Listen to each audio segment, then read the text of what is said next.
ഒറ്റപ്പാലം സുന്ദരയ്യർ റോഡിൽ വയോധികയുടെ കഴുത്തിൽ നിന്നും മാല പിടിച്ചു പറിച്ച കേസിൽ 2 പേർ പിടിയിലായി. മലപ്പുറം പെരുമ്പടവ് ഐരൂർ നാലകത്തിൽ യൂസഫ്, കോയമ്പത്തൂർ കൗണ്ടമ്പാളയം ബാലാജി നഗറിലെ ശിവപ്രകാശ് എന്നിവരാണ് പിടിയിലായത്. മറ്റൊരു മോഷണ കേസിൽ തമിഴ്നാട് പോലീസിന്റെ പിടിയിലായി റിമാൻഡിൽ കഴിഞ്ഞിരുന്ന ഇരുവരെയും കോടതി മുഖേന കസ്റ്റഡിയിൽ വാങ്ങി ഒറ്റപ്പാലത്ത് തെളിവെടുപ്പിനെത്തിച്ചു.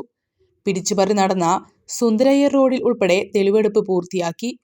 കഴിഞ്ഞ ജനുവരി 21-ന് വൈകിട്ട് 4:30-ഓടെയായിരുന്നു പിടിച്ചുപറി. മാല റോൾഡ് ഗോൾഡാണെന്ന് തിരിച്ചറിയാതെയാണ് കണിയമ്പുറം സ്വദേശിനിക്കു നേരെ അതിക്രമം. ബൈക്കിലെത്തിയ ഇരുവരും മാല പൊട്ടിച്ച് ഇതേ ബൈക്കിൽ രക്ഷപ്പെടുകയായിരുന്നു. വീട്ടമ്മയുടെ പരാതി പ്രകാരം നിരീക്ഷണ ക്യാമറ ദൃശ്യങ്ങൾ ഉൾപ്പെടെ ശേഖരിച്ച് ഒറ്റപ്പാലം പോലീസിന്റെ അന്വേഷണം പുരോഗമിക്കുന്നതിനിടെയാണ് ഇരുവരും മറ്റൊരു കേസിൽ കോയമ്പത്തൂരിൽ പിടിയിലായത്. പൂരാഘോഷങ്ങൾ വരവായി പൂരത്തെ വരവേൽക്കാൻ ഒറ്റപ്പാലം കനിഹയും ഒരുങ്ങി.